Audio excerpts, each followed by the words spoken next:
શ્યામ કુમારના નમસ્કાર. આજના વિડીયોમાં આપનું સ્વાગત છે. તો ચાલો દરરોજની જેમ આજે પણ મેળવીએ ઉપયોગી જાણકારી, પણ ચેનલને સબસ્ક્રાઇબ કરવાનું ભૂલતા નહીં.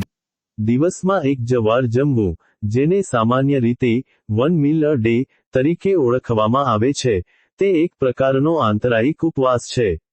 આ પદ્ધતિ અપનાવવાથી શરીર પર વિવિધ અસરો થાય છે, જેમાં ફાયદા અને કેટલાક સંભવિત ગેરફાયદા બંનેનો સમાવેશ થાય છે.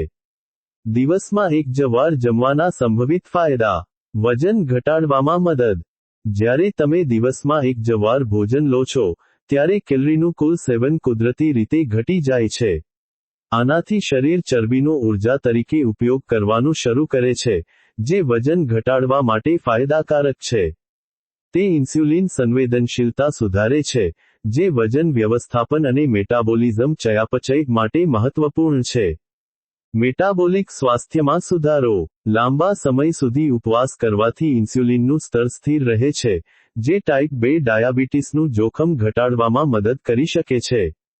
કેટલાક અભ્યાસો સૂચવે છે કે તે કોલેસ્ટ્રોલનું સ્તર અને બ્લડ પ્રેશર સુધારવામાં મદદ કરી શકે છે. ઓટોફેજીમાં વધારો. આ એક શરીરની કુદરતી સફાઈ પ્રક્રિયા છે, જેમાં ક્ષતિગ્રસ્ત કોષોને દૂર કરીને નવા અને સ્વસ્થ કોષોનું નિર્માણ થાય છે. ઉપવાસ આ પ્રક્રિયાને ઉત્તેજિત કરી શકે છે, જે કોષીય સમારકામ અને આયુષ્ય વધારવામાં મદદરૂપ થઈ શકે છે. પાચન તંત્રને આરામ. વારંવાર ભોજન ન લેવાથી પાચન તંત્રને લાંબા સમય સુધી આરામ મળે છે, જે પાચન ક્રિયાને સુધારવામાં મદદ કરી શકે છે. માનસિક સ્પષ્ટતા અને ધ્યાન. કેટલાક લોકો ઉપવાસ દરમિયાન માનસિક એકાગ્રતા અને ધ્યાનમાં સુધારો અનુભવે છે.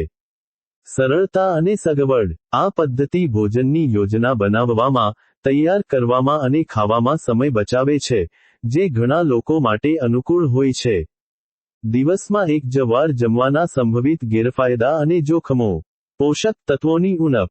એક જ ભોજનમાં શરીરને જરૂરી તમામ વિટામિન્સ, ખનિજો, પ્રોટીન, ફાઇબર અને તંદુરસ્ત ચરબી પૂરા પાડવા મુશ્કેલ બની શકે છે. જો ભોજન સંતુલિત ન હોય તો પોષક તત્વોની ઉણપ થઈ શકે છે, જે રોગપ્રતિકારક શક્તિને નબળી પાડી શકે છે, હાડકાંના સ્વાસ્થ્યને અસર કરી શકે છે અને સ્નાયુઓની નબળાઈ પણ લાવી શકે છે. ઊર્જાનો અભાવ અને થાક.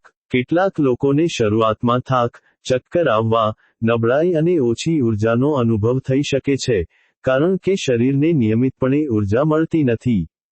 વધુ પડતું ખાવું. લાંબા સમય સુધી ભૂખ્યા રહ્યા પછી, કેટલાક લોકો એક જ ભોજનમાં વધુ પડતું ખાઈ લેવાની વૃત્તિ ધરાવે છે, જેનાથી પાચન સંબંધી સમસ્યાઓ જેવી કે પેટ ફૂલવું, એસિડિટી અથવા અસ્વસ્થતા થઈ શકે છે. બ્લડ સુગરમાં વધઘટ. ખાસ કરીને ડાયાબિટીસના દર્દીઓ માટે, એક જ વાર જમવાથી બ્લડ સુગરમાં અચાનક ઘટાડો થઈ શકે છે, જે જોખમી સાબિત થઈ શકે છે. મૂડ સ્વિંગ્સ અને ચીડિયાપણું. ભૂખને કારણે મૂડમાં બદલાવ અને ચીડિયાપણું આવી શકે છે. સ્નાયુ સમૂહનું નુકસાન. જો પૂરતા પ્રમાણમાં પ્રોટીનનું સેવન ન થાય અને કસરત ન કરવામાં આવે, તો OMAD સ્નાયુ સમૂહ ગુમાવી શકે છે, જે મેટાબોલિક સ્વાસ્થ્ય માટે હાનિકારક છે.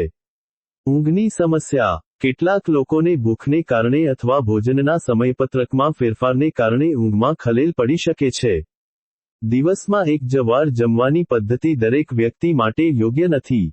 આ પદ્ધતિ અપનાવતા પહેલા ડોક્ટર અથવા ન્યુટ્રિશનિસ્ટની સલાહ અવશ્ય લેવી જોઈએ.